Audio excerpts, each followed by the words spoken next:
You ever notice how sometimes in history you see a pattern pop up again and again, and it's just so frustrating? A story about people who get so close to getting it right, but then they stumble right at the finish line. Well, let's dive into one of the most powerful examples of this, the story of Israel's kings. See, it all really boils down to this one question. What's the difference between doing what's right and doing what's right enough? And as we're about to find out, for these ancient rulers, that little difference, well, it meant everything. All right, so here's where it all kicks off. After King Solomon's reign, the kingdom of Israel just splits right in two. And from the get-go, this one persistent problem shows up. And believe me, this single issue is going to define the legacy of almost every single king that comes next. So what was this big deal? It was all about something called the high places. Now, these are basically local shrines, usually up on hills. And sure, some of them were for worshiping pagan idols. But here's the tricky part. Some were used to worship the one true God, just in the wrong way. They were a compromise, a kind of unauthorized, decentralized worship that was a huge no-no. The very first kings of this new, divided kingdom, they set a really bad example. Guys like Jeroboam and Rehoboam, they leaned into these high places. They basically started this pattern of disobedience that would just plague the kingdom for centuries to come. And this is where the story starts to feel like a broken record. It's almost maddening. We're about to meet a whole line of kings who were, for the most part, genuinely good guys.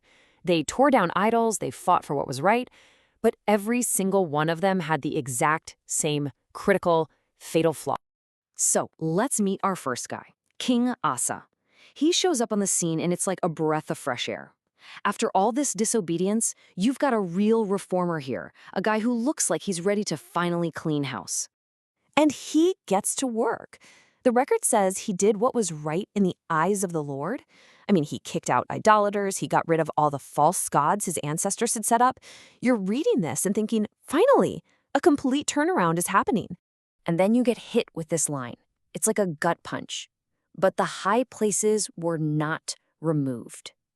He did so much that was good, but he just couldn't or wouldn't take that final crucial step.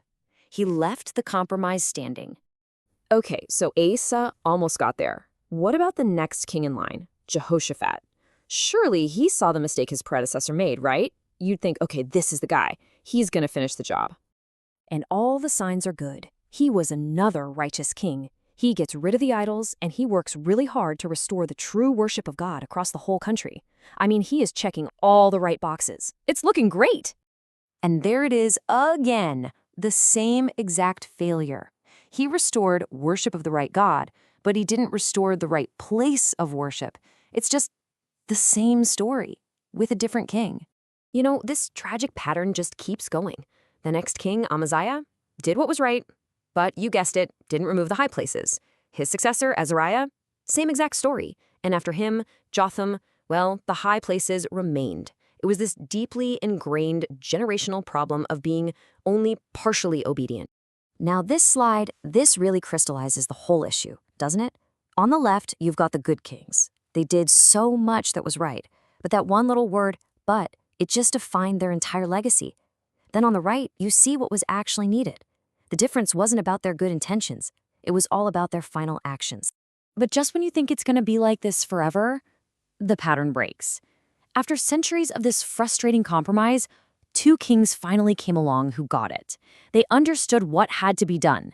They didn't just trim the weeds, they ripped them out by the root. First up was Hezekiah, and the way it's described shows you the difference.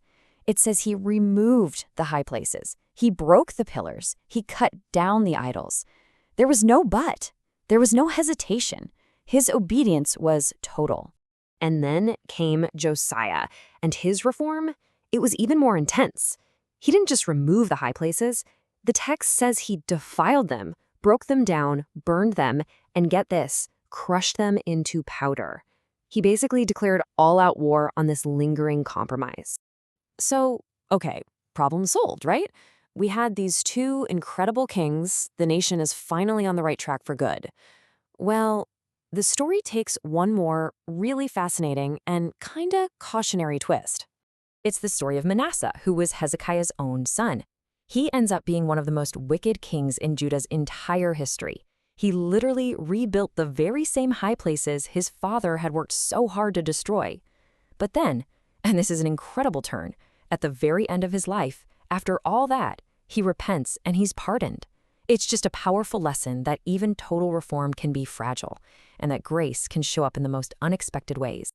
So after all these kings, all these failures, and then these two incredible successes, what's the big takeaway? What's the lesson in this long historical pattern? Well, here it is. The high places weren't just some minor detail. They were the ultimate litmus test. They were the one thing that truly measured whether a king's heart was fully in it. And what this history shows us over and over is that good intentions and doing most of the right thing, it just wasn't enough to pass that test. 6. Think about that number. That's how many of these good but not perfect kings there were. 6 rulers who came so agonizingly close, only to fail on that one single critical issue of compromise. And that's exactly why the actions of Hezekiah and Josiah just pop off the page. Their commitment wasn't partial, it wasn't good enough, it was total. They absolutely refused to leave even a tiny bit of room for the old ways to creep back in. When you boil it all down, the difference between a good king and a truly righteous king was their willingness to deal with that last nagging compromise, that one thing they were probably tempted to just look past. And all of this leaves us with a pretty challenging question, doesn't it? It forces us to stop looking at this as just some old story and start looking at it like a mirror. What are the high places in our own lives? The compromises we put up with, the things we know aren't quite right, but that we just refuse to remove.